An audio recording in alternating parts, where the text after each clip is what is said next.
من يهده الله فلا مضل له ومن يضلل فلا هادي له واشهد ان لا اله الا الله وحده لا شريك له واشهد ان محمدا عبده ورسوله ارسله بالهدى ودين الحق ليظهره على الدين كله ولو كره المشركون.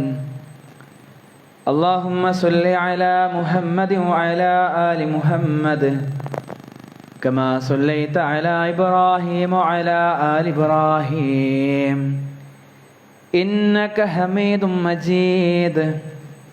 اللهم بارك على محمد وعلى آل محمد كما باركت على إبراهيم وعلى آل إبراهيم إنك حميد مجيد. أما بعد فإن خير الكلام كلام الله وخير الهدي هدي محمد صلى الله عليه وسلم وشر الأمور محدثاتها وكل محدثة بدعة وكل بدعة ضلالة. أعوذ بالله من الشيطان الرجيم. يا أيها الذين آمنوا اتقوا الله حق تقاته ولا تموتن إلا وأنتم مسلمون. بسم الله الرحمن الرحيم. يا أيها الذين آمنوا إن تنصروا الله ينصركم ويثبت أقدامكم.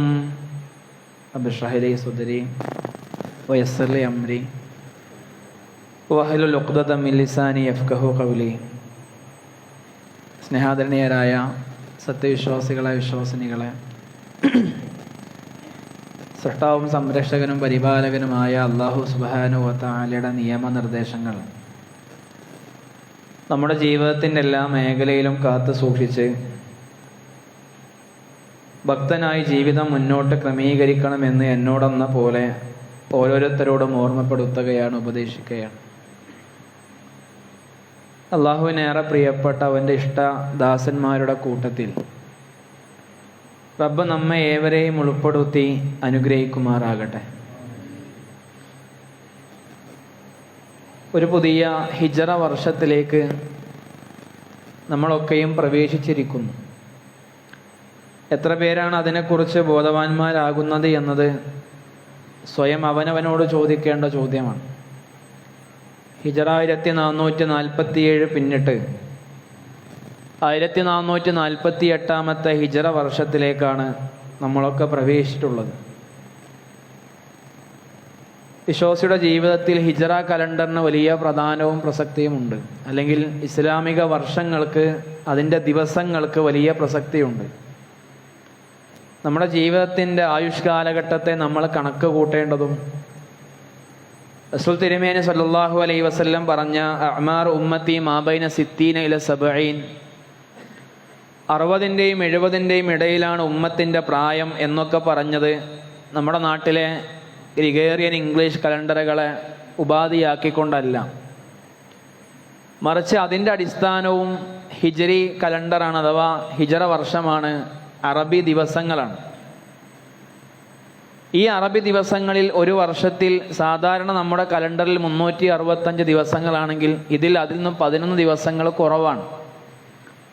എന്ന് പറഞ്ഞാൽ നമ്മുടെ സാധാരണയുള്ള ഇംഗ്ലീഷ് കലണ്ടർ പ്രകാരം 33 വർഷം കൂടുമ്പോൾ നമ്മൾക്ക് 1 വയസ്സ് കൂടെ അധികരിക്കും.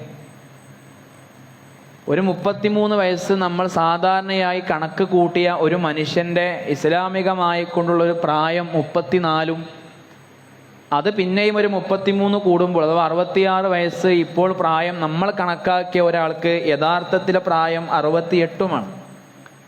പറഞ്ഞു വരുന്നത് നമ്മുടെ ജീവിതത്തിൻ്റെ അനുഷ്ഠാനങ്ങൾ, നമ്മുടെ ജീവിതത്തിൻ്റെ ആരാധനകൾ, ഇതൊക്കെയും വിശ്വാസിയെ സംബന്ധിച്ചിടത്തോളം അറബി മാസവും അതിലെ തീയതികളുമൊക്കെ ആയിട്ടാണ് ബന്ധപ്പെട്ട് കിടക്കുന്നത് എന്നർത്ഥം. കഴിഞ്ഞ വർഷങ്ങളിൽ നമ്മുടെ കൂടെ ഉണ്ടായിരുന്ന പല മനുഷ്യരും നമ്മുടെ കൂടെ ഇല്ല. നമ്മുടെ പള്ളിയിൽ നമ്മുടെ കൂടെ നമസ്കരിച്ച എത്രയോ പേർ, ചിലർ നമ്മുടെ ബന്ധുക്കളാണ്, ചിലർ നമ്മുടെ കൂട്ടുകാരാണ്, ആദർശ സുഹൃത്തുക്കളാണ്. അവരാരും ഒരു പക്ഷെ കരുതുക പോലും ചെയ്തിട്ടുണ്ടാവില്ല വരും കാലങ്ങളിൽ ഞാനുണ്ടാകില്ല എന്ന്. സ്വപ്നങ്ങളും കിനാവുകളും പ്രാർത്ഥനകളും പ്രതീക്ഷകളുമായി ജീവിച്ച എത്രയോ മനുഷ്യർ. നമ്മളിങ്ങനെ ആശുപത്രി കിടക്കയിലോ നമ്മുടെ വീടിൻ്റെയൊക്കെ റൂമുകളിലോ വളരെ പ്രയാസകരമായ അവസ്ഥയിൽ മുന്നോട്ട് പോകുന്ന മനുഷ്യരെ നോക്കി നമ്മൾ സ്വയം പറയും, ഇത് കുറേ ഒന്നും അങ്ങനെ മുന്നോട്ട് പോകണമെന്നില്ല, നമ്മൾ കുറേ കാലം ഇവരെ കഷ്ടപ്പെടാൻ നോക്കേണ്ടി വരുന്നില്ല എന്നൊക്കെ നമ്മൾ വിധി എഴുതിയ എത്രയോ മനുഷ്യർ. വകമ്മിൻ സഖീമിൻ ആശ ഹീനം മിനദ് ദഹർ, എത്ര കാലം അവർ പിന്നെയും ജീവിച്ചു. അവർ കിടപ്പിലായ ആ കാലഘട്ടത്തിൽ ഇന്നോ നാളെയോ എന്ന് ഒരു ഉറപ്പും, അതല്ലെങ്കിൽ കുറേ കാലങ്ങൾക്കപ്പുറത്തേക്ക് വർഷങ്ങൾക്കപ്പുറത്തേക്ക് തൻ്റെ ജീവിതവും കുടുംബജീവിതവും അവനവൻ്റെ സ്വപ്നങ്ങളും പ്രതീക്ഷകളും ആഗ്രഹങ്ങളും ഒക്കെയായി മുന്നോട്ട് പോയ മനുഷ്യർ. വകമ്മിൻ സഖീമിൻ ആശ വകമ്മിൻ സ്വഹീഹിൻ മാത മിൻ ഗൈരി ഇല്ലത്തിൻ, ഒരു കാരണമില്ലാതെ മരിച്ചു പോകുന്ന എത്ര പേർ. നമ്മൾ പറയും പയറ് പോലെ നടന്ന മനുഷ്യൻ എത്ര പെട്ടെന്ന് മരിച്ചുപോയി. മനുഷ്യൻ കിനാവുകളുടെ, മോഹങ്ങളുടെ, ആഗ്രഹങ്ങളുടെ ലോകത്താണ്. ചെറിയ കുട്ടിയായപ്പോൾ വലിയ ആനയെ, ഒരു ചെറിയ പാപ്പാൻ അത് നയിക്കുന്ന കാണുമ്പോൾ അവന് പാപ്പാനാകണമെന്ന് ആഗ്രഹം. ഒരു വലിയ വാഹനത്തെയും ഒരുപാട് മനുഷ്യരെ നിയന്ത്രിക്കുന്ന ഒരു ഡ്രൈവറെ കാണുമ്പോൾ എനിക്ക് ബസ് ഡ്രൈവർ ആകണമെന്ന് ആഗ്രഹം. പിന്നെയും കുറച്ചുകൂടെ മുന്നോട്ട് പോകുമ്പോൾ തൻ്റെ പഠനങ്ങൾക്കും ചിന്തകൾക്കും ഒപ്പം സ്വപ്നങ്ങൾ വലുതാകുന്നു. ഡോക്ടർ ആകണം, എഞ്ചിനീയർ ആകണം, അങ്ങനെ ആരൊക്കെയോ ആകണം. പിന്നെ ഇടയിൽ ഏതെങ്കിലുമൊക്കെ ജീവിതത്തിൻ്റെ വൈവാഹികമായ ഘട്ടത്തിലേക്ക് എത്തുന്നു, അയാളെ സ്വന്തമാക്കണം, അത് മാത്രമാകുന്നു മോഹം. അയാളെ സ്വന്തമാക്കിയാൽ പിന്നെയും തൻ്റെ ആഗ്രഹങ്ങൾ തീരുന്നില്ല. പിന്നെ ഒരു കുഞ്ഞിക്കാല് കാണണമെന്ന് അതിയായ മോഹം. ആ കുഞ്ഞിക്കാല് കണ്ടാൽ പിന്നെ ആ കുട്ടിയുടെ വളർച്ച കാണണമെന്ന് ആഗ്രഹം, അതിൻ്റെ കല്യാണം കാണണമെന്ന് ആഗ്രഹം, പിന്നെ ആ കുഞ്ഞിനും ഒരു കുഞ്ഞുണ്ടായി കാണണമെന്ന് ആഗ്രഹം. ഇവിടെ ആഗ്രഹങ്ങൾ പൂർത്തീകരിച്ചുകൊണ്ട് മരണപ്പെട്ടു പോയ ഒരു മനുഷ്യൻ പോലും ഉണ്ടാകണമെന്നില്ല. പറഞ്ഞു വന്നത്, നമ്മുടെ ജീവിതം എന്ന് പറയുന്നത് റഹീമുള്ളാഹി പറഞ്ഞ പോലെ, യബ്ന ആദം ഇന്നമാ അൻത അയ്യാം, നീ കേവലമായ ദിവസങ്ങളാണ്. കുല്ലമാ ദഹബയവും, നിന്റെ ജീവിതത്തിൽ കലണ്ടർ മാറുമ്പോൾ, ദിവസങ്ങൾ മാറുമ്പോൾ നീ ആലോചിക്കേണ്ട വിഷയം ദഹബ ബഅദുക്, നിന്റെ ജീവിതത്തിന്റെ ഭാഗങ്ങളാണ് തീരുന്നത്, നിന്റെ ആയുസ്സാണ് തീർന്നുകൊണ്ട് പോകുന്ന തിരിച്ചറിവ് നമ്മൾക്കുണ്ടാകണം. നമ്മളിപ്പോൾ പ്രവേശിച്ച മാസം ഷഹ്റുല്ലാഹിൽ മുഹറം, അള്ളാഹുവിൻ്റെ മാസം എന്ന് അള്ളാഹ് വിളിച്ചൊരു മാസത്തിലാണ്. നമുക്കറിയാം അള്ളാഹുവിൻ്റെ അടുക്ക് 12 മാസങ്ങൾ. ആ 12 മാസങ്ങളിൽ 4 പവിത്രമാണ്. ആ 4 പ്രത്യേകമായ മാസങ്ങളാണ്. അഫ്ളലു സിയാമി ബഅദ റമളാൻ, റമളാനു ശേഷം ഏറ്റവും ഫളിലുള്ള, ഏറ്റവും ശ്രേഷ്ഠകരമായ നോമ്പ് ഷഹ്റുല്ലാഹിൽ മുഹറം, അള്ളാഹുവിൻ്റെ മാസമായ മുഹറമിലാണ്. നമ്മൾ ആലോചിക്കണ്ടേ, റമളാൻ മാസത്തിന് പോലും അങ്ങനെ ഒരു അള്ളാഹുവിൻ്റെ മാസം എന്ന് പരിചയപ്പെടുത്തിയിട്ടില്ല. നമ്മൾ ഗൗരവമായി ആലോചിക്കേണ്ട അത്രമേൽ പ്രധാനപ്പെട്ട ഒരു മാസത്തിലാണ് കടന്നു പോകുന്നത്. മിൻഹ അർബഅത്തുൻ ഹുറും, 4 പവിത്രമാണ്. റജബും തുടർച്ചയായി വരുന്ന ദുൽഖഅദയും ദുൽഹിജ്ജയും മുഹറമും, ഇത് 3 പവിത്രമാണ്. ഇബ്നു അബ്ബാസ് റളിയല്ലാഹു അൻഹു പറഞ്ഞ പോലെ വിശുദ്ധമായ മാസങ്ങളിൽ പാപത്തിന്റെ ഗൗരവം വർദ്ധിക്കും, അതേപോലെ നന്മയുടെ പ്രതിഫലവും വർദ്ധിക്കും. അതുകൊണ്ട് വളരെ ബോധപൂർവം ആത്മാർത്ഥമായ കർമ്മങ്ങൾ കൊണ്ട്, ആത്മാർത്ഥമായി കൊണ്ടുള്ള ഇബാദാത്തുകൾ കൊണ്ട് സജീവമായി മുന്നോട്ട് പോകേണ്ട ഒരു മാസത്തിലാണ് നമ്മളുള്ള തിരിച്ചറിവുണ്ടാകണം. ഹിജ്റയുടെയും അതേപോലെ തന്നെ ഒരുപാട് വിജയങ്ങളുടെയും ഒക്കെ ചരിത്രങ്ങൾ നമ്മളെ ഓർമ്മിപ്പിച്ചുകൊണ്ടിരിക്കുന്ന മാസത്തിൻ്റെ പേരുകൂടെയാണ് മുഹറം എന്ന് പറയുന്നത്. ജീവിതത്തിൽ എന്തിനേക്കാളും വലുത് ആദർശമാണ് എന്ന നിലപാടിൻ്റെ മനോഹരമായ പേരുകൂടിയാണ് ഹിജ്റ അഥവാ പലായനം. ഹിജ്റ എന്ന് പറയുമ്പോൾ അതിൽ കുറേ സങ്കടങ്ങളും സംഘർഷങ്ങളും നിറഞ്ഞ ഓർമ്മകളുടെ, പരീക്ഷണത്തിൻ്റെ, നോവുകളുടെ ചിന്തകൾ നമ്മൾക്ക് ചിന്തിക്കുവാനും ആലോചിക്കുവാനും ഒക്കെയുണ്ട്. റസൂലുള്ളാഹിയും സ്വഹാബത്തുമൊക്കെ അനുഭവിച്ച ത്യാഗത്തിൻ്റെ കഥനകഥകൾ ഹിജ്റയിലുണ്ട്. അവരുടെ ജീവിതത്തിൽ അവർ അനുഭവിച്ച ക്രൂരമായ പരീക്ഷണങ്ങളുടെ വേദനകളുണ്ട്. പലപ്പോഴും ഹിജ്റ എന്ന് പറയുന്നത് കേവലമായ ഒരു പലായനമായി, ഒരു സംഘം ആളുകൾ നടത്തിയ ഒരു ഒളിച്ചോട്ടത്തിൻ്റെ പേരായൊക്കെ ചില മനുഷ്യർ കരുതിപ്പോരാറുണ്ട്. ഹിജ്റ എന്നത് ഒരു മനുഷ്യൻ അവൻ്റെ മനസ്സുകളിലുള്ള ഭയപ്പാട് കൊണ്ട് ചെയ്ത കേവലമായ ഒരു ഒളിച്ചോട്ടത്തിൻ്റെ പേരല്ല. അതല്ല എങ്കിൽ ഏതെങ്കിലുമൊക്കെ ജീവിതത്തിൻ്റെ അവനവൻ്റെ ജീവിതത്തിൻ്റെ പ്രശ്നങ്ങളിൽ നിന്ന് പരിഹാരമായി കൊണ്ട് സ്വന്തം നിലക്ക് നമ്മൾക്ക് എല്ലാവർക്കും കൂടി ഒരു വേറെ നാട്ടിലേക്ക് പോകാമെന്ന് തീരുമാനിച്ചുകൊണ്ട് നടത്തിയ യാത്രയുടെ പേരുമല്ല. മറിച്ച് തൻ്റെ ആദർശം സംരക്ഷിക്കുന്നതിന് മുസ്ലിമിൻ്റെ ജീവിതത്തിൽ അള്ളാഹു നിശ്ചയിച്ചിട്ടുള്ള ഒരു വഴി എന്ന നിലക്ക് അള്ളാഹു നിർദ്ദേശിച്ച ഒരു സമയത്ത്, ഒരു സമയ സന്ദർഭത്തിൽ ഇസ്ലാമിക സമൂഹം നിർവഹിച്ച ഒരു മഹത്തായ ദൗത്യത്തിൻ്റെ പേരാണ് ഹിജ്റ എന്ന് പറയുന്നത്. എന്തിനേക്കാളും വലുത് ആദർശമാണ്, എന്തിനേക്കാളും വലുത് ആ ആദർശത്തിൻ്റെ സംരക്ഷണമാണ്. അതിൻ്റെ സംരക്ഷണത്തിനും പ്രചാരണത്തിനുമായി അള്ളാഹു പറഞ്ഞ എന്തിനും ഞാൻ ഒരുക്കമാണ് എന്ന വലിയ സന്ദേശമാണ് ഹിജ്റയുടെ ഒന്നാമത്തെ പാഠം എന്ന് പറയുന്നത്. സ്വന്തം നാട് വിട്ട്, വീട് വിട്ട്, കുടുംബത്തെ വിട്ട്, കൂട്ടുകാരെ വിട്ട്, ഇതുവരെ സമ്പാദിച്ച സമ്പത്തുകളൊക്കെയും ഉപേക്ഷിച്ചുകൊണ്ട് ഇന്നുവരെ പരിചയമില്ലാത്തൊരു നാട്, അവിടെ ഇവർക്കാർക്കും കുടുംബക്കാരൊന്നുമില്ല, ഇവരുടെ ആരുടെയും ഉറ്റ ബന്ധുക്കൾ അവിടെ ഇല്ല, ഇവരാ നാട് കണ്ടിട്ട് പോലുമില്ല. 400-ലേറെ കിലോമീറ്ററുകൾക്ക് അപ്പുറത്തേക്ക് യസ്രിബിലേക്ക്, മദീനയിലേക്ക് പുറപ്പെടുമ്പോൾ പ്രവാചകന്റെയും കൂടെയുള്ള സ്വഹാബാക്കളുടെയും മുമ്പിൽ ഒരൊറ്റ ലക്ഷ്യം മാത്രമേ ഉള്ളൂ. അത് അവിടെ പോയി നല്ല വീടുണ്ടാക്കുക എന്നതല്ല, അവിടെ പോയി മക്കളെ പഠിപ്പിക്കുക എന്നതല്ല, അവിടെ സുഖലോലിപന്മാരായി ജീവിക്കുക എന്നല്ല, മറിച്ച് ഇസ്ലാമിന്റെ ആദർശത്തെ സംരക്ഷിക്കണം എന്നുള്ളതാണ്. നമ്മുടെയൊക്കെ ജീവിതത്തിൽ നമ്മൾ അത്തരമൊരു ചിന്തയ്ക്ക് എത്ര വലിയ പ്രസക്തിയും പ്രാധാന്യം കൊടുത്തിട്ടുണ്ട്. നമ്മൾക്ക് സൗജന്യമായി കിട്ടിയ ആദർശം, ഇബ്രാഹിം നബി അലൈഹിസ്സലാം അള്ളാഹുവിനോട് കരഞ്ഞുകൊണ്ട് ചോദിച്ച ഒന്നുണ്ട്. തൻ്റെ പിതാവിനെ എങ്ങനെയെങ്കിലും ഇസ്ലാം സ്വീകരിപ്പിക്കണമെന്ന് പറയുന്നുണ്ടെങ്കിൽ അതിന് എത്രമേലും വാല്യൂ ഉണ്ട് എന്ന്, എത്ര വലിയ മൂല്യമുണ്ട് എന്ന് ആലോചിച്ച് നോക്കൂ. നൂഹ് നബി അലൈഹിസ്സലാം എത്ര യാതനയോടുകൂടിയായിരിക്കും തൻ്റെ മകൻ്റെ നാശം കൺമുമ്പിൽ കണ്ടിട്ടുണ്ടാവുക. റസൂലുള്ളാഹി സ്വല്ലല്ലാഹു അലൈഹി വസല്ലം തൻ്റെ ഉമ്മയുടെ കബറിടത്തിലേക്ക് പോകാൻ പടച്ച റബ്ബ് അനുമതി ചോദിക്കുകയും അവിടെ വെച്ചുകൊണ്ട് അനുമതി കൊടുക്കുകയും അവിടെ നിന്ന് ഉമ്മാക്ക് വേണ്ടി പ്രാർത്ഥിക്കട്ടെ എന്ന റസൂലുള്ള അഭ്യർത്ഥനക്ക് അല്ലാഹു സുബ്ഹാനഹു വ തആല വേണ്ട എന്ന് പറയുകയും ചരിത്രം നമ്മൾ വായിക്കുന്നുണ്ട്. തൻ്റെ അബൂ ത്വാലിബിനോട്, തന്നെ നെഞ്ചോട് ചേർത്ത് പിടിച്ച പിതൃവ്യനോട്, ഖുൽ യാ അമ്മി ലാ ഇലാഹ ഇല്ലല്ലാഹ്, പിതൃവ്യ നിങ്ങൾ ഒന്ന് ലാ ഇലാഹ ഇല്ലല്ലാഹ് എന്ന് പറ, ഞാൻ പടച്ച റബ്ബിന്റെ മുമ്പിൽ നിങ്ങളെ സ്വർഗത്തിന് വേണ്ടി പറഞ്ഞുകൊള്ളാം എന്ന വർത്തമാനങ്ങൾ എന്തുകൊണ്ടായിരിക്കും റസൂൽ പറയേണ്ടി വന്നത്? ഞാൻ പറയുന്നത്, അത്ര വലിയ മൂല്യമുള്ള ഒന്ന്, അത്ര വില പിടിച്ച ഒന്ന് അള്ളാഹു നമ്മൾക്ക് സൗജന്യമായി തന്നു. ശരി, ഈ ആദർശം ഇവിടെ ഉണ്ടാകണമെന്ന ആഗ്രഹത്തിൽ, ഈ ആദർശത്തിന് പോറലേൽക്കാൻ പാടില്ല എന്ന തീരുമാനത്തിൽ, ഇതിവിടെ അതിജയിക്കണമെന്ന താല്പര്യത്തിൽ ഇന്നോളമുള്ള നമ്മുടെ ജീവിത കാലഘട്ടത്തിൽ നമ്മളൊക്കെ എന്തു ത്യാഗമാണ്, എന്തു പ്രവർത്തനമാണ് ഈ ആദർശ സംരക്ഷണത്തിന് വേണ്ടി നിർവഹിച്ചത് എന്ന് വളരെ ആത്മാർത്ഥമായി നമ്മൾക്കൊന്ന് ആലോചിക്കാൻ പറ്റണം.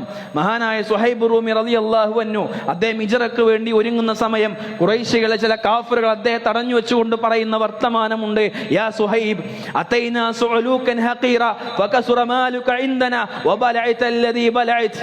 സുഹൈബേ, നീ ഒന്നുമില്ല ദരിദ്രനായിക്കൊണ്ട് ഞങ്ങളുടെ അടുത്തേക്ക് വന്നവനാണ്, നീ റോമുകാരനാ, ഈ മക്കക്കാരൻ പോലുമല്ല.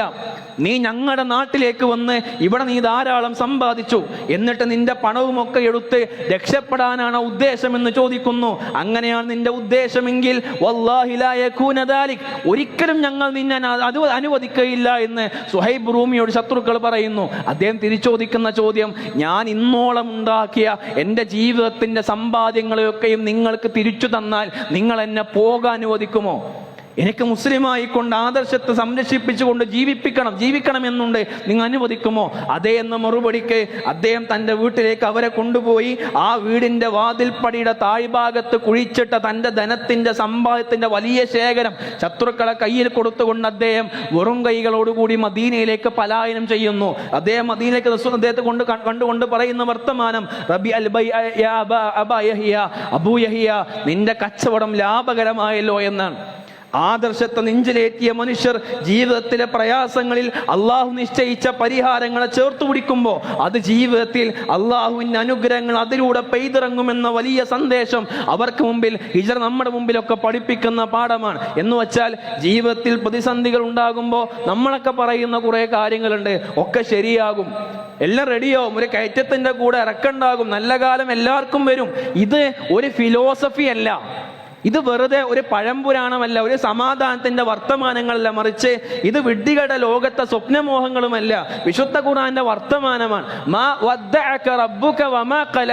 അല്ലാഹു റസൂലോട് പറയുന്ന വർത്തമാനം, നബിയെ, നിന്റെ രക്ഷിതാവ് നിന്നെ കൈവിട്ടിട്ടില്ല, നിന്നെ വെറുത്തിട്ടുമില്ല എന്ന് പറഞ്ഞാൽ ഇസ്ലാം മുന്നോട്ട് വെക്കുന്ന അതിജീവനത്തിന്റെ ഒരു മാർഗരേഖയുണ്ട്. നമ്മുടെയൊക്കെ ജീവിതത്തിൽ അള്ളാഹു ഒരുപാട് പരിഹാരങ്ങൾ നൽകും. പക്ഷേ ആ പരിഹാരങ്ങൾ നമ്മൾക്ക് ലഭിക്കണമെങ്കിൽ നമ്മുടെ പരീക്ഷിക്കപ്പെടുന്ന ഘട്ടങ്ങളിൽ അള്ളാഹു നിശ്ചയിച്ച അതിർവരമ്പുകൾ പാലിച്ചുകൊണ്ടുള്ള പരിഹാരങ്ങളിലാണ് അള്ളാഹുവിൻ്റെ സഹായമുണ്ടാവുക എന്ന ബോധ്യമുണ്ടാകണം. നമ്മൾ സാമ്പത്തികമായി ഞെരുക്കം അനുഭവപ്പെട്ടേക്കാം, നമ്മുടെ ജീവിതം കുടുസായേക്കാം. പക്ഷെ അവിടെയൊക്കെയും നമ്മളാൽ കഴിയുന്ന വിധം പിടിച്ചു നിന്ന് അള്ളാഹു ഹറാമാക്കിയ ഒരു ധനസമ്പാദനത്തിൻ്റെ മേഖലയിലേക്ക് നമ്മൾ കടന്നു പോകാതിരിക്കുമ്പോഴാണ് നമ്മൾക്ക് പടച്ച റബ്ബിൻ്റെ സഹായം ഉണ്ടാവുക. അതല്ലാതെ സാമ്പത്തിക പ്രതിസന്ധിക്ക് പരിഹാരമായി പലിശയെ കൂട്ടുപിടിക്കുന്ന മനുഷ്യർക്ക് ആ മാർഗത്തിൽ പടച്ച റബ്ബിൻ്റെ സഹായത്തെ പ്രതീക്ഷിക്കാൻ യാതൊരു വകുപ്പില്ല. തീർച്ചയായും ഞെരുക്കത്തിന്റെ കൂടെ എളുപ്പമുണ്ടാകുമെന്ന് വിശുദ്ധ ഖുർആൻ രണ്ടാവർത്തിയായി കൊണ്ട് പറയുന്നു. എന്ന് പറഞ്ഞാൽ ഖുർആൻ വചനം എന്ന് പറയുന്നത് ഒരു കേവലമായ ഫിലോസോഫിക്കൽ വർത്തമാനമായി കൊണ്ട് നെഞ്ചോട് ചേർത്ത് പിടിക്കുന്നതിന് പകരം കൃത്യമായ ലക്ഷ്യബോധത്തോടെ വ്യവസ്ഥകളോടെ ജീവിക്കുന്ന ഒരു വിശ്വാസിക്ക് അള്ളാഹു നൽകുന്ന ഉറപ്പാണത്. ആരെങ്കിലും അള്ളാഹുവിനെ സൂക്ഷിക്കുന്ന പക്ഷം അവന്റെ ജീവിതത്തിൽ അള്ളാഹു എളുപ്പമാർഗം കാണിച്ചു കൊടുക്കും. ഇത് പടച്ചോൻ പറഞ്ഞ എല്ലാവർക്കും അല്ല, തഖ്വ ജീവിതത്തിൽ മുറുകെ പിടിക്കുന്ന മനുഷ്യർക്ക് അള്ളാഹ് റിസ്ക് കൊടുക്കും, അള്ളാഹ് ഉപജീവനം കൊടുക്കും. അവൻ പ്രതീക്ഷിക്കാത്ത ഭാഗത്തിലൂടെ അള്ളാഹു അവന്റെ കാര്യത്തെ ഏറ്റെടുക്കും. എത്ര ഭാഗം? വല്ലവനും അള്ളാഹുവിനെ സൂക്ഷിക്കുന്ന പക്ഷം അവന്റെ കാര്യത്തിൽ അള്ളാഹു എളുപ്പമുണ്ടായി കൊടുക്കും. പിന്നെയും പറഞ്ഞു, നിങ്ങൾ പടച്ച റബ്ബിനെ സഹായിക്ക്, എങ്കിൽ അള്ളാഹു നിങ്ങളെ സഹായിക്കുക തന്നെ ചെയ്യും. നിങ്ങളുടെ കാൽപാദങ്ങളെ പടച്ച റബ്ബ് ഉറപ്പിച്ചു നിർത്തും. ഇത് ഗ്യാരണ്ടിയാണ്, കണ്ടീഷൻ ഉണ്ട്, നിലപാടുകളുണ്ട്. ആ വ്യവസ്ഥ അംഗീകരിച്ചുകൊണ്ട് മുന്നോട്ട് പോയാൽ പടച്ച റബ്ബിന്റെ സഹായം മനോഹരമായി മുമ്പിൽ കിട്ടുമെന്ന ഒന്ന് നമ്മൾ ആലോചിച്ച് നോക്കും. സകലം നഷ്ടപ്പെട്ട് അഭയാർത്ഥികളായിക്കൊണ്ട് ജീവിതം തകർന്നു പോയ ഒരു സമൂഹമായി കൊണ്ടൊന്നും ഹിജ്റ പോയ മനുഷ്യരാരും അവശേഷിച്ചിട്ടേ ഇല്ലല്ലോ. അവരുയർന്നു, അള്ളാഹ് അവർക്ക് ബർക്കത്ത് കൊടുത്തു. മറിച്ച് ജീവിതത്തിൽ മനോഹരമായ ഒരു സമാധാനത്തിന്റെ അന്തരീക്ഷത്തിന്റെ തുടക്കത്തിലേക്കായിരുന്നു അവരെ പ്രയാണമെന്ന് ചരിത്രം നമ്മളെ പഠിപ്പിക്കുന്നു. എന്ന് പറഞ്ഞാൽ ഹിജ്റ എന്ന് പറയുന്നത് പ്രതീക്ഷയാണ്, പ്രത്യാശയാണ്, പ്രചോദനങ്ങളാണ്. നൂറ്റാണ്ടുകൾക്ക് മുമ്പ് മൂസാ നബി അലൈഹിസ്സലാത്തു വസ്സലാമിന്റെ ചരിത്രത്തിലും സംഭവിച്ചത് അതുതന്നെയാണ്. ഈ ചരിത്രം നമ്മൾക്ക് പഠിക്കാം. നമ്മൾ ആലോചിച്ചാൽ സ്വേച്ഛാധിപതിയായ ഫറോവ, ആ ഫറോവയുടെ മണ്ണിൽ നിന്ന് അനുഗ്രഹീതമായ ജീവിതാവസ്ഥയിലേക്ക് അവർ നടന്നു കയറി ചരിത്രം നമ്മൾക്ക് മനസ്സിലാക്കുന്നുണ്ട്. പക്ഷേ ഇവിടെ നമ്മൾ ഗൗരവമായി ചിന്തിക്കേണ്ട വിഷയം എന്ന് പറയുന്നത് കടുത്ത പരീക്ഷണങ്ങൾ ജീവിതത്തിൽ വരും. പക്ഷെ ആ അപ്പോഴും മറുഭാഗത്ത് അള്ളാഹുവിന്റെ കൽപ്പനകൾ അനുസരിക്കാനും പ്രവാചകന്റെ ചര്യ പിന്തുടരുവാനുമുള്ള ഒരു മനസ്സ് നമ്മൾക്കുണ്ടാകുമ്പോഴാണ്, അത്തരം ഒരു പ്രതിബദ്ധത നമ്മൾക്കുണ്ടാകുമ്പോഴാണ് അള്ളാഹുവിന്റെ സഹായം ഉണ്ടാവുക. തകർന്നു പോയേക്കാം, തരിപ്പണമായേക്കാം, ജീവിതത്തിൽ കുടുസായി പല ഘട്ടങ്ങളുടെയും കടന്നു പോകേണ്ടി വന്നേക്കാം. പക്ഷേ അവിടെയൊക്കെ നമ്മൾക്ക് പറയാൻ കഴിയണം, അള്ളാഹുവേ നിന്റെ ദീൻ മുറുകെ പിടിച്ചുകൊണ്ടേ മുന്നോട്ട് പോയിട്ടുള്ളൂ, എവിടെയും ഞാൻ നിന്നെ മറന്നുകൊണ്ടൊരു ജീവിതത്തെ മുന്നോട്ട് പോയിട്ടില്ല എന്ന് പറയാൻ കഴിയണം. റസൂലുള്ളാഹ് ഹിജ്റ കൊടുക്കുന്ന മനോഹരമായ നിർവചനമുണ്ട്. വൽ മുഹാജിറു മൻ ഹജറ മാ നഹല്ലാഹു അൻ. അള്ളാഹു വിലക്കിയതെല്ലാം ഉപേക്ഷിക്കുന്നവനാണ് യഥാർത്ഥ മുഹാജിർ എന്ന് പറയുന്ന മനുഷ്യൻ. നമ്മൾക്ക് ഈ ഒരു പുതിയ വർഷത്തിൽ നമ്മൾക്കൊന്ന് ഹിജ്റ പോകാൻ പറ്റുമോ എന്നുള്ളതാണ് ചോദ്യം. നമ്മുടെ ഹിജ്റ എന്നാണ് ചോദ്യം. പാപഭംഗിരമായ ജീവിതത്തിൽ നിന്ന് നന്മയുടെ നിലാവെളിച്ചത്തിലേക്ക് ഞാനും നിങ്ങളും എന്നാണ് ഹിജ്റ പോവുക എന്നാണ് ചോദ്യം. നമ്മളിങ്ങനെ നാളെയാകാം പിന്നെയാകാം എന്ന് പറയുന്നു. ഈ നാളെ നമ്മുടെ മുമ്പിൽ ആരാണ് തുറന്നിട്ട് തന്നത്? നമ്മൾക്ക് ആർക്കാണ് എനിക്ക് നാളെയുണ്ട് എന്ന് ഉറച്ചുകൊണ്ട് പറയാൻ കഴിയുക?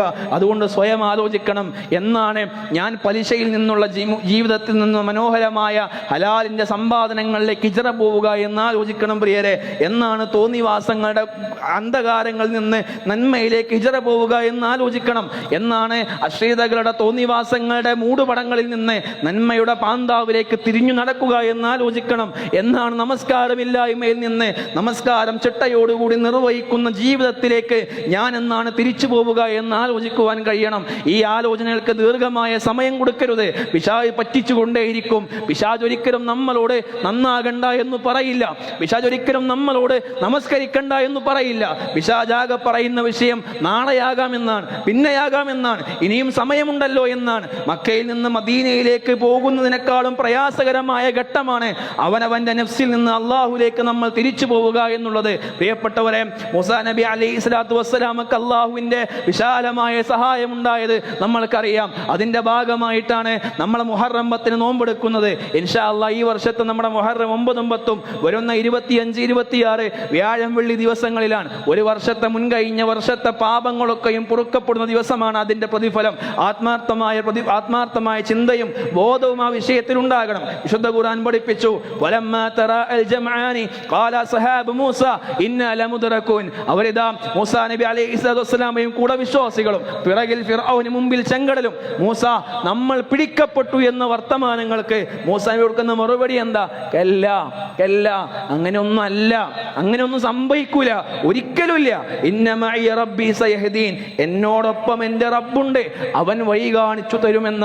മുന്നിൽ കടൽ, പിന്നിൽ ഫിർഔൻ, മനുഷ്യന്റെ കണക്ക് കൂട്ടലുകൾ മുഴുവനും താളം തെറ്റുന്ന അവസ്ഥയിൽ. പക്ഷേ അവിടെ അള്ളാഹുവിന്റെ പദ്ധതികൾ ആരംഭിക്കുന്നു. നമ്മുടെ ജീവിതത്തിലും ചില കടലുകളുണ്ട് എന്ന ബോധ്യം ഉണ്ടാകണം. അതൊരു പക്ഷേ ഒരിക്കലും മാറില്ല എന്ന് നാം ആലോചിക്കുന്ന നമ്മുടെ രോഗങ്ങളാകാം, ഒരു പക്ഷേ നമ്മുടെ പ്രശ്നങ്ങളാകാം, നമ്മുടെ കടങ്ങളാകാം, നമ്മുടെ കുടുംബപരമായ തർക്കങ്ങളാകാം, നമ്മുടെ മക്കളുടെ ദുരിതങ്ങളാകാം. പക്ഷേ ഇതിലൊക്കെയും വഴിയില്ല എന്ന് നമ്മൾ ചിന്തിക്കുമ്പോഴാണ് അള്ളാഹുവിന്റെ വഴി നമ്മുടെ മുമ്പിൽ തുറന്നു കിട്ടുക എന്ന ബോധ്യം ഉണ്ടാകണം. എന്നാൽ അതേ മുസ്ലിം സമുദായത്തിന്റെ അവസ്ഥ എന്താണ്? പ്രത്യാശയുടെയും ആദർശപരമായ അതിജീവനത്തിന്റെയും വലിയൊരു പോസിറ്റീവായ എനർജി സമ്മാനിക്കുന്ന ഹിജ്റയുടെയും മുഹറത്തിന്റെയും ചരിത്രങ്ങളെയൊക്കെ ഒരു ഭാഗത്തേക്ക് മാറ്റി നിർത്തി ആ സ്ഥാനത്ത് കടുത്ത നിരാശയും അന്ധവിശ്വാസങ്ങളും ഒക്കെ കുത്തിനിറക്കാൻ ചില മനുഷ്യർ ഇന്ന് ശ്രമിച്ചുകൊണ്ടിരിക്കുന്നു എന്നുള്ളത് ഒരു പച്ചയായ യാഥാർത്ഥ്യമാണ്. മുഹറമായ മാസം, ഈ മാസത്തെ അള്ളാഹു പവിത്രമാക്കി. ആ പവിത്രമായ മാസത്തെ മുൻനിർത്തി പിൽക്കാല ചരിത്രങ്ങളെ, സംഭവങ്ങളെ കോർത്തിണക്കി അന്ധവിശ്വാസങ്ങളിൽ തളച്ചിട്ടുകൊണ്ടിരിക്കുന്ന ഒരു പൗരോഹിത്യമുണ്ട് ഇവിടെ. മുഹറമായാൽ വീട് കൂടാൻ പാടില്ല, മുഹറമായാൽ കട ഉദ്ഘാടനം ചെയ്യാൻ പാടില്ല, മുഹറമായാൽ ഒരു കല്യാണം അന്വേഷിക്കാൻ പാടില്ല, ഒരു നല്ല കാര്യം ചെയ്യാൻ പറ്റില്ല എന്നിങ്ങനെയുള്ള ശകുനവും അപശകുനവും നഹ്സുമൊക്കെ പറഞ്ഞുള്ള ചൂഷണങ്ങൾ നമ്മുടെ നാട്ടിലൊക്കെയും വ്യാപകമായി നടന്നുകൊണ്ടിരിക്കുന്നു. എന്തിനേറെ നമ്മുടെയൊക്കെ ചിന്തകളിലേക്ക് പോലും അത്തരം ആശയങ്ങൾ കുത്തിവെക്കപ്പെട്ടുകൊണ്ടിരിക്കുന്നുണ്ട് എന്ന യാഥാർത്ഥ്യം നമുക്കുണ്ടാകണം. പോസിറ്റീവായ പ്രതീക്ഷകളും പ്രത്യാശകളുമായി ജീവിക്കേണ്ട ഒരു മുസ്ലിം, ആ മുസ്ലിം സമുദായത്തിൽ നിരാശകളും അസ്വസ്ഥതയും ഒക്കെ സമ്മാനിക്കുന്ന മനുഷ്യർ, ഹിജ്റയുടെ ചരിത്രത്തിൽ എത്രമേൽ പാഠങ്ങൾ ഉൾക്കൊള്ളുവാനുണ്ട്. അള്ളാഹു പവിത്രമാക്കിയ ഒന്നിനെ നിഷിദ്ധമായി കാണുക എന്നാൽ സിയാദത്തും ഫിൽ കുഫർ, അത് കുഫറാണ് എന്നാണ്, അന്ധവിശ്വാസമാണ് എന്നാണ്, അത് അള്ളാഹുവിൽ പങ്കുചേർക്കുന്ന തുല്യമാണ് എന്നാണ്. അതുകൊണ്ട് അള്ളാഹു പവിത്രമാക്കിയ മാസത്തിന് ഹസ് കൽപ്പിച്ചാൽ, ദുശകുനം കൽപ്പിച്ചാൽ, ലാ തസുബ്ബു ദഹർ, നിങ്ങൾ കാലത്തെ കുറ്റം പറയല്ലേ, ഫഇന്നല്ലാഹു വദ്ദഹർ, കാരണം അള്ളാഹുവാണ് കാലം എന്ന് പറഞ്ഞാൽ അള്ളാഹുവാണ് കാലത്തെ നിയന്ത്രിച്ചു കൊണ്ടിരിക്കുന്നത്. ഒരു കെട്ട കാലവുമില്ല, ഒരു കാലവും ഒരു ദിവസത്തിനും ദോഷമില്ല, ശകുനവുമില്ല എന്ന ബോധ്യം വിശ്വാസികളായ നമ്മുടെ മനസ്സിലുണ്ടാകണം. നമ്മുടെ മുമ്പിൽ വിശാലമായ അവസരങ്ങളുണ്ട്, തൗബ തുറന്നിട്ടിട്ടുണ്ട്, തൗബയുടെ കവാടങ്ങൾ തുറന്നിട്ടിട്ടുണ്ട്. നമ്മുടെയൊക്കെ പാപങ്ങൾക്ക് ദുർഗന്ധമുണ്ടായിരുന്നുവെങ്കിൽ, നമ്മളൊക്കെ ചെയ്ത തിന്മകൾക്ക് ദുർഗന്ധമുണ്ടായിരുന്നുവെങ്കിൽ നമ്മുടെ ഒന്നും അരികിൽ ഒരു മനുഷ്യൻ പോലും വന്നിരിക്കാൻ തയ്യാറാകുമായിരുന്നില്ല. നമ്മൾക്കതറിയാം. 100 കോടി നിന്റെ കയ്യിൽ തരാം, നിന്നോളമുള്ള ജീവിതം കുടുംബത്തിന്റെ മുന്നിൽ വെച്ച് കാണാൻ ധൈര്യമുണ്ടോ എന്ന ചോദ്യങ്ങൾക്ക് നമ്മൾക്ക് ആർക്കൊണ്ട് ഉത്തരം പറയാൻ? സ്കിപ്പ് ചെയ്യാനും ഡിലീറ്റ് ചെയ്യാനും ഒക്കെ ഭാഗം കുറെ ഉണ്ടാകും. എങ്കിൽ ആ ഭാഗങ്ങൾക്ക് മനോഹരമായി ഇസ്ലാം പഠിപ്പിച്ച പേരാണ് തൗബ. സ്വന്തത്തോട് അക്രമം പ്രവർത്തിച്ചു പോയ എൻ്റെ അടിമകളെ, നിങ്ങൾ മുങ്ങിക്കുളിച്ചു പോയിണ്ടാവും, നിങ്ങൾ വീണ്ടും വീണ്ടും വീണ്ടും വീണ്ടും വീണ്ടും ചെയ്യില്ലെന്ന് പറഞ്ഞ് ആവർത്തിച്ചു പോയ പാപങ്ങൾ ഉണ്ടാകും. നിരാശപ്പെട്ടു പോകണ്ട എന്നാണ് പടച്ച റബ്ബിന്റെ വർത്തമാനം. മുഴുവൻ മുഴുവൻ മുഴുവൻ പുറത്തു തരാമെന്നാണ് പടച്ച റബ്ബിന്റെ വാഗ്ദാനം. ആ ഭാഗത്തേക്കൊന്ന് ആത്മാർത്ഥമായി കൊണ്ട് കടന്നു പോകാൻ നമ്മൾക്ക് സാധ്യമാകണം. ഇന്ന് രാത്രിയാണ് എൻ്റെ അവസാനത്തെ രാത്രി എന്ന ബോധ്യം നമ്മൾക്കെങ്ങാനും ഉണ്ടായിരുന്നുവെങ്കിൽ നമ്മൾ എന്തായിരിക്കും ഇന്ന് ചെയ്യുക? വെറുതെ വാട്സപ്പും സ്ക്രോൾ ചെയ്ത് ഇൻസ്റ്റാഗ്രാമിൽ റീലും കണ്ട് ഇഷ്ടപ്പെട്ട സിനിമയും കണ്ട് ഇഷ്ടപ്പെട്ട പാട്ടും കേട്ട് ജീവിതത്തെ തള്ളി നീക്കോ പ്രിയരെ? ഇല്ല എന്ന ബോധം നമ്മൾക്കൊക്കെയുണ്ട്. നമസ്കരിച്ചുകൊണ്ടിരിക്കും, കരയും, തൗബ ചെയ്യും, ആത്മാർത്ഥമായി ബന്ധങ്ങൾ പുതുക്കും. പക്ഷെ ചോദ്യം ഇതാണ്, എന്താണ് ഇപ്പോഴും നമ്മൾക്ക് തടസ്സമുള്ളത് എന്നാണ്. നാളെ ജീവനുണ്ട് എന്ന, ജീവിതമുണ്ട് എന്ന ചോദ്യങ്ങളും മറുപടികളും നമ്മൾക്ക് ആരാണ് സമ്മാനിച്ചത് എന്നാണ്. നമ്മളിങ്ങനെ ജീവിച്ചുകൊണ്ടിരിക്കുന്ന ഒരു കാലഘട്ടം, ചുറ്റുപാടുകൾ, സമകാലഘട്ടം ഒക്കെ നമ്മൾക്കറിയാം. നമ്മൾ ഫുട്ബോളിന്റെ മത്സരങ്ങളുടെ ജ്വരത്തിലൂടെ കടന്നുപോയിക്കൊണ്ടിരിക്കുന്ന സമയം. ഭൗതിക ജീവിതത്തിൽ ആസ്വാദനങ്ങൾക്കും ആവേശങ്ങൾക്കും ഒന്നും മതം ഒരിക്കലും എതിരല്ല. പക്ഷേ ദീനിന്റെ പൊതുവായ മൂല്യങ്ങളെ മറന്നുപോകുന്ന ആവേശ പ്രകടനങ്ങൾ, അതിരുവിട്ട ആവേശങ്ങൾ, അതൊരിക്കലും ഒരു മുസ്ലിമിന്റെ ജീവിതത്തിൽ ഉണ്ടാകുവാനേ പാടില്ല. വീരാരാധനക്കും താരാരാധനക്കും ഒക്കെയായി 10,000-കണക്കിന് രൂപകൾ ചെലവഴിക്കുന്ന, പൊടി പൊടിക്കുന്ന ഈ ഫ്ലക്സ് മത്സരങ്ങളോട് ഇസ്ലാം പരിപൂർണമായും വിയോജിക്കുന്നു എന്ന തീരുമാനവും നിലപാടും നമ്മൾക്കുണ്ടാകണം. ശത്രുതയിലേക്കും പരിഹാസങ്ങളിലേക്കും ഒക്കെ നീളുന്ന കളി കാര്യമാകുന്ന തർക്കങ്ങളും ചേരുതിരിവുകളും ഇസ്ലാം ഒരിക്കലും നമ്മൾ അതിന് സമ്മതിക്കുന്നില്ല എന്ന് തിരിച്ചറിവുണ്ടാകണം. പരിസരബോധമില്ലാത്ത ആഹ്ലാദ പ്രകടനങ്ങൾ നടത്തുക എന്നത് ഇസ്ലാം നമ്മൾ അനുവദിക്കുന്നില്ല എന്ന ബോധ്യമുണ്ടാകണം. നമസ്കാരമടക്കമുള്ള ഇബാദത്തുകൾ നഷ്ടപ്പെടുത്തുന്ന രീതിയിലുള്ള ഗുരുതരമായ വീഴ്ചകൾ ഒരിക്കലും നമ്മുടെ കളിപ്പിരാന്ത് കൊണ്ട് നമ്മൾക്കുണ്ടാകുവാൻ പാടില്ല എന്ന് തീരുമാനിക്കണം. ടീം ജയിച്ച അത് ചെയ്യണം, തോറ്റ ഇങ്ങനെ ചെയ്യണം എന്നുള്ള ഇത്യാദിയുള്ള ഒറ്റ പന്തയങ്ങളും ബെറ്റുകളും ഒക്കെ ഒരിക്കലും ഒരു മുസ്ലിമിന് ഭൂഷണമല്ല എന്ന തിരിച്ചറിവും നമ്മൾക്കുണ്ടാകണം. പറഞ്ഞു വന്നത്, ഒരു വർഷം മാറിയിരിക്കുന്നു, ജീവിതത്തിന്റെ ആയുസ് കുറഞ്ഞിരിക്കുന്നു, ഖബറിലേക്കുള്ള ദൂരം കുറഞ്ഞിരിക്കുന്നു, സെക്കൻഡുകൾ ഖബറുകൾ കുഴിച്ചുകൊണ്ടിരിക്കുന്നു.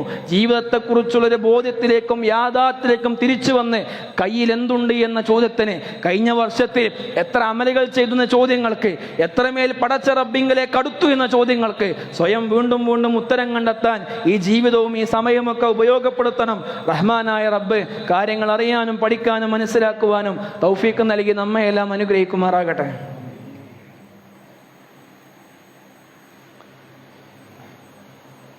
അൽഹംദുലില്ലാഹി റബ്ബിൽ ആലമീൻ അസ്സലാത്തു വസ്സലാമു അലാ റസൂലിഹിൽ അമീൻ വഅലാ ആലിഹി വസഹ്ബിഹി വമൻ തബിഅഹും ബിഇഹ്സാനിൻ ഇലാ യൗമിദ്ദീൻ. അമ്മാ ബഅദ്. തഖ്വല്ലാഹി ഇബാദല്ലാഹ്.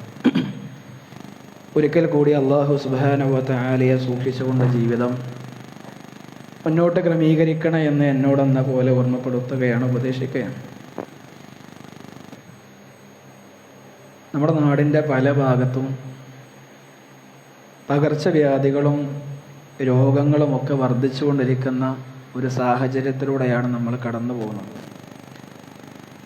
ഓരോ ദിവസവും പുതിയ പുതിയ രോഗങ്ങളുടെ പേരുകളും നമ്മൾ കേട്ടുകൊണ്ടിരിക്കുകയാണ്. എത്രയോ മനുഷ്യർ ആശുപത്രികളിലാണ്, എത്രയോ മനുഷ്യർ വീട്ടിൽ രോഗശയ്യയിലാണ്, എത്രയോ കുടുംബങ്ങൾ ആശങ്കയിലാണ്. എന്നാൽ ഒരു വിശ്വാസി ഇത്തരം സാഹചര്യങ്ങളിൽ 2 കാര്യങ്ങൾ ഒരുമിച്ച് ചെയ്യണം. ഒന്നാമത്തെ വിഷയം, അയാൾ അള്ളാഹുവിൽ ആശ്രയിക്കുന്നവനാകണം. രണ്ടാമത്തെ വിഷയം, അയാൾ മുൻകരുതലുകൾ സ്വീകരിക്കുന്നവനുമാകണം. റസൂലുള്ളാഹി സ്വല്ലല്ലാഹു അലൈഹി വസല്ലം പറഞ്ഞു, തദാവഉ ഇബാദല്ലാഹ്, അള്ളാഹുവിൻ്റെ ആ ദാസന്മാരെ നിങ്ങൾ ചികിത്സ തേടുക.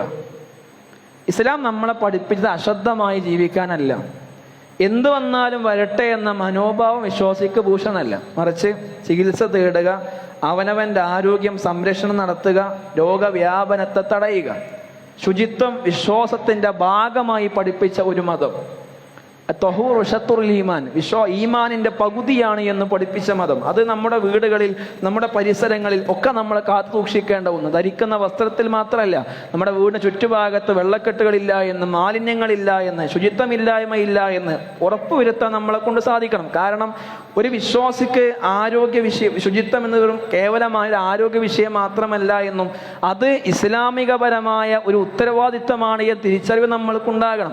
അതേപോലെ റസൂലുള്ളാഹി പഠിപ്പിച്ചു, മറ്റുള്ളവർക്ക് ദോഷം വരുത്താൻ പാടില്ല. ലാ ലററ വലാ ദിറാർ, ദോഷം വരുത്തരുത്, ദോഷത്തിന് തിരിച്ചും ദോഷം വരുത്തരുത് എന്ന് പറഞ്ഞാൽ, രോഗമുള്ള ഒരാൾ അയാൾ ഇങ്ങനെ ഡോക്ടറെ കാണിക്കാതെ അശ്രദ്ധമായി കൊണ്ട് നടക്കുക, അയാൾ മറ്റുള്ളവരെ കൂടി അപകടത്തിലാക്കുക, ആവശ്യമായ മുൻകരുതൽ സ്വീകരിക്കാതിരിക്കുക, ഇതൊക്കെ ഇസ്ലാമികമായ ധാർമ്മികമായ ഉത്തരവാദിത്തത്തോട് യോജിക്കുന്ന ഒരു വിഷയമേ അല്ല എന്ന തിരിച്ചറിവ് നമ്മൾക്കുണ്ടാകണം. നമ്മൾ കഴിഞ്ഞ കോവിഡ് കാലഘട്ടത്തിൽ കണ്ടതാണ്. നമ്മുടെയൊക്കെ എത്രയോ ഉള്ള ആധുനിക സംവിധാനങ്ങൾ കൊണ്ടോ ഒന്നും, നമ്മുടെ പണങ്ങൾ കൊണ്ടോ ഒന്നും ഒരു വൈറസിനെ തുരത്താൻ പോലും നമ്മൾക്ക് സാധിച്ചില്ല. എന്ന് പറഞ്ഞാൽ ഖുലിഖൽ ഇൻസാൻ ളഈഫ, മനുഷ്യൻ ദുർബലനായിട്ടാണ് സൃഷ്ടിക്കപ്പെട്ടത്. ആ ദുർബലതയെ ബോധ്യപ്പെടുന്ന എത്രയോ പരീക്ഷണങ്ങൾ നമ്മളൊരു 2018 മുതൽ കണ്ടുകൊണ്ടിരിക്കുന്നവരാണ്. ഞാൻ പറഞ്ഞു വന്നത്, നമ്മൾക്ക് ഈ സമയത്തൊക്കെയും ഉണ്ടാകേണ്ട ബോധ്യം നമ്മുടെ ശക്തി പരിമിതമാണ്, നമ്മുടെ സമ്പത്ത് പരിമിതമാണ്, നമ്മുടെ ജീവൻ അത് പടച്ച റബ്ബിന്റെ കൈകളിലാണ്. അതുകൊണ്ട് വളരെ ആത്മാർത്ഥമായി പടച്ച റബ്ബിനോട് അഭയം ചോദിച്ചുകൊണ്ടുള്ള പ്രാർത്ഥനകൾ നമ്മൾ നിർവഹിക്കണം. രാവിലെയും വൈകുന്നേരം ഒക്കെ ബിസ്മില്ലാഹില്ലദി ലാ യളുറു മഅസ്മിഹി ശൈഉൻ ഫിൽ അർളി വലാ ഫിസ് സമാ വഹുവസ് സമീഉൽ അലീം എന്ന പ്രാർത്ഥനകൾ, ഈ രാവിലെയും വൈകുന്നേരവും ഒക്കെയുള്ള പ്രാർത്ഥനകൾക്ക് വലിയ ശക്തിയുണ്ട്. നമ്മൾ അതിനെക്കുറിച്ചൊന്നും അശ്രദ്ധമായി കൊണ്ട് ജീവിക്കുന്ന മനുഷ്യരാകരുത്. അതിന് വലിയ കാവലുണ്ട്, വലിയ കരുതലുണ്ട്. നമ്മുടെ പ്രാർത്ഥനകൾക്ക് അത്രമേൽ വലിയ പ്രാധാന്യം നമ്മൾ ഇതിൽ കൊടുക്കുന്ന മനുഷ്യരാകണം. അതുകൊണ്ട് രോഗം വരാതിരിക്കാൻ വേണ്ട മുൻകരുതൽ എടുക്കുകയും രോഗികളെ സന്ദർശിക്കുക, ചികിത്സകൾ തേടുക, പരിസരം ശുചിയായി സൂക്ഷിക്കുക, ധാരാളം അള്ളാഹുവിനോട് ആത്മാർത്ഥമായി ദുആ ചെയ്യുന്ന, പ്രാർത്ഥിക്കുന്ന, പടച്ച റബ്ബിൽ അഭയം തേടുന്ന മനുഷ്യരാവുക. വളരെ ഗൗരവമായിട്ട് ആലോചിക്കണം. നമ്മുടെയൊക്കെ രോഗങ്ങളിൽ നിന്ന് രക്ഷപ്പെടാൻ നമുക്ക് മരുന്നുകൾ ആവശ്യമാണ്. പക്ഷേ അള്ളാഹുവിൻ്റെ സംരക്ഷണം നമ്മൾക്ക് ലഭിക്കാൻ വളരെ ശുദ്ധമായൊരു മനസ്സുകൂടെ നമ്മൾക്ക് ഉണ്ടാകണം, തഖ്വയുണ്ടാകണം, പ്രാർത്ഥനയുണ്ടാകണം. അത് വൈദാ മരിൽതു വഹുവ യശ്ഫീൻ, എനിക്ക് രോഗം വന്നാൽ എന്നെ രോഗമുക്തമാക്കുന്നത് പടച്ച റബ്ബാണ് എന്ന് ആത്മാർത്ഥമായി ഉൾക്കൊണ്ട് ആ അള്ളാഹുവിലേക്ക് അടുക്കുവാനുള്ള സമയമായിട്ട് ഇതിനെ കാണണം. ആത്മാർത്ഥമായി അള്ളാഹു തന്ന അമാനത്താകുന്ന ശരീരം അത് അനാവശ്യമായി നശിപ്പിക്കുന്ന ഒരു മനുഷ്യനായി നമ്മൾ മാറി. അതിന് ഉത്തരവാദിത്തമുണ്ട്, അതിനോട് നമ്മൾക്ക് കടമയുണ്ട്, കടപ്പാടുകളുണ്ട് എന്ന ബോധ്യമുണ്ടാവുക. വളരെ ബുദ്ധിയുള്ള, വിവേകമുള്ള, ചിന്തിക്കുന്ന മുസ്ലിമായിക്കൊണ്ട്, സമൂഹത്തിന് ധൈര്യം പകരുന്ന മുസ്ലിമായിക്കൊണ്ട് മുന്നോട്ട് പോവുക. റഹമുറാഹിമീനായ നാഥൻ കാര്യങ്ങൾ അറിയാനും പഠിക്കുവാനും മനസ്സിലാക്കുവാനും അത് പ്രാവർത്തികമാക്കുവാനും പ്രചരിപ്പിക്കുവാനുമുള്ള തൗഫീഖ് നൽകി നമ്മയെല്ലാം അനുഗ്രഹിക്കുമാറാകട്ടെ. നമ്മുടെ ഇന്നത്തെ കളക്ഷൻ നമ്മുടെ പള്ളിയുടെ കാര്യങ്ങൾക്ക് വേണ്ടിയുള്ളതാണ്. അതുകൊണ്ട് ആത്മാർത്ഥമായൊരു സമീപനവും സഹകരണവും ആ വിഷയത്തിൽ നമ്മുടെ ഭാഗത്തുനിന്നുണ്ടാകണം. റഹമുറാഹിമീനായ നാഥ, അറിഞ്ഞും അറിയാതെയും ഒക്കെ സംഭവിച്ചു പോയ പാകപ്പിഴവുകൾ, തെറ്റുകുറ്റങ്ങൾ റഹ്മാനായ ഗഫൂറായ റഹ്മാനായ റബ്ബേ, നീ ഞങ്ങൾക്ക് വിട്ടു പുറത്ത് മാപ്പാക്കി തരണമേ. ഈ പരിശുദ്ധമായ മാസത്തിൻ്റെ എല്ലാ അനുഗ്രഹങ്ങളും കൊണ്ടും ഞങ്ങളുടെ എല്ലാ കർമ്മങ്ങളെയും ഉന്നതമായ കർമ്മങ്ങളാക്കി ഞങ്ങൾ കബൂൽ ചെയ്യണമേ റഹ്മാനെ.